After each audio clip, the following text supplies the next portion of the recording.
Okay, here's your demonstration walkthrough. Going around the outside first. This here is just the backside of your refrigerator. If it ever needs repairs or anything, this is how they get to it and how the air exhaust from the outside. This is the backside of your furnace where the hot air will come out also. Outside shower is right there. You open that up with the key and it just has a hot and cold with a shower head to rinse off or whatever outside. This is where your back tire will mount back to your spare. Right here on the back corner is where your water hose attaches to for your fresh water. So once you have a water hose connected, this is all you need to do, and it'll give you water to the inside of the trailer. This is just a storage compartment. This is your cord coming out of here. Right there, it'll say that it's a 30 amp connection that goes to the other side, and that's where it's plugged in at. This is your water heater. Not much to do here. It does its own thing. You light it from the inside, and I will show you that. And then your storage connection, I'm sorry I passed it. Right there is your storage connection. It has two valves on it, and it's pretty much labeled. There's a valve right there on the right. It's a thicker, bigger valve. That's for your black water, which is sewerage. And then your smaller valve right there is for gray water, which is your sinks in your shower. They're closed right now, but you pull those handles out and that releases it, and it comes out of this area. That's just a cap. You give it a half turn and connect your hose to it the same way. You put that on there, give it a half turn, and then the other end of the hose goes into your septic, and then you pull the valves, and that's how it releases everything. Your jacks are on the corner, all four jacks right there. It either has a handle. I don't know if this one has the handle, but most people just use a socket on a drill, and you can make those go up and down. More storage right here to the back side of underneath the bed. I'm going to go inside.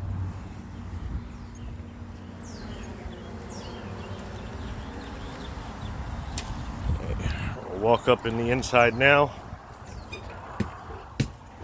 Right here is all your switches for your outdoor lights, indoor light right there. It turns that one on as soon as you walk in. Each light has a switch that you could turn them on independently. Right there, there's a little switch for that.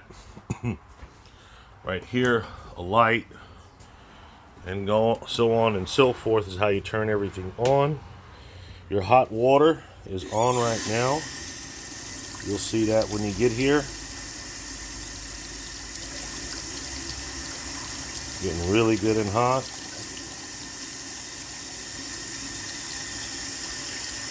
Ooh, very hot. And how you turn it on right there. You see this red light on the right? It's for the electric side. It says on the bottom, if you could see it, electric water heater. This side is how you light it on gas. To put it on gas, you just hit the switch, make sure your propane is turned on, and it lights itself. Gets to the desired temperature, it'll shut itself off, relight itself. Right now I put on the electric side. I know we talked about it. That's the way you wanted to go. So it's very hot. You'll see that when you get here. This is your stove. If the igniter works. Those little igniters hardly ever work. It's just like a gas grill, but they do. So you have to go to high light and then hit the igniter spark right there. And then to shut them off, just make sure they're all the way to the right that says off. So again, you'd go to highlight, go to the sparker. That's how you light your stove. Your refrigerator, very simple. It's only one button, does everything. So right now it's set to auto. So all you do is hit the off on button right there. As soon as you turn it on, this auto light comes on. That means it's on auto. So the first source is going to look for is electricity. If it ever senses a power failure, it'll light itself on gas. If you want to go to gas, you mash this button, and then the auto light goes off, which means you're only running on gas. If it doesn't light or dies, this check light comes on. That means it died. So if the check light stays off and you're on gas, it's on. But I think most likely you're going to use it on electric, so I'll just leave it on the auto setting. So when you see that auto light, it means it's on electric. And of course, you'll see that when you get here too. It is really cold. You see the fog coming out of it, so it's cold. Your air conditioner runs just like a house. Very simple. This thermostat on the wall, you'd go up to cool. There's your fan. You go to idle, on, just like a house, high or low.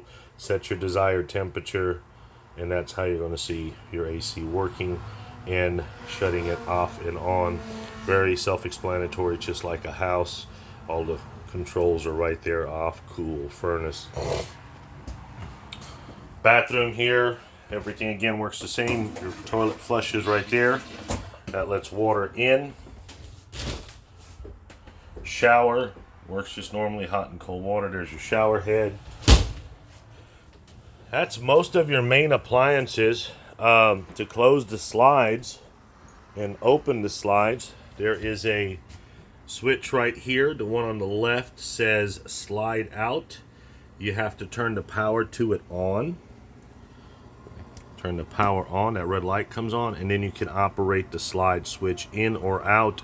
So of course right now the slide would be out, and then to reverse that, of course, you push in and the slide will come in. And the same way it works for the front slide. I'll show you where that switch is. Shut that power off. Coming up here to the front is this is the front switch. So as soon as you walk into the bedroom, right here next to this closet is another switch. Turn it on, and then the slide out right there is for in and out. And we'll do that when you get here so you can see them going. And that's most of your appliances. If you have any other questions, feel free to call me. But this kind of gives you a little how-to video if needed. When you're traveling, we usually close the lid of that to the stove, which is like that, up and down, and that's the travel position. But again, most of the stuff is pretty self-explanatory, but we will get through the rest of it when you get here.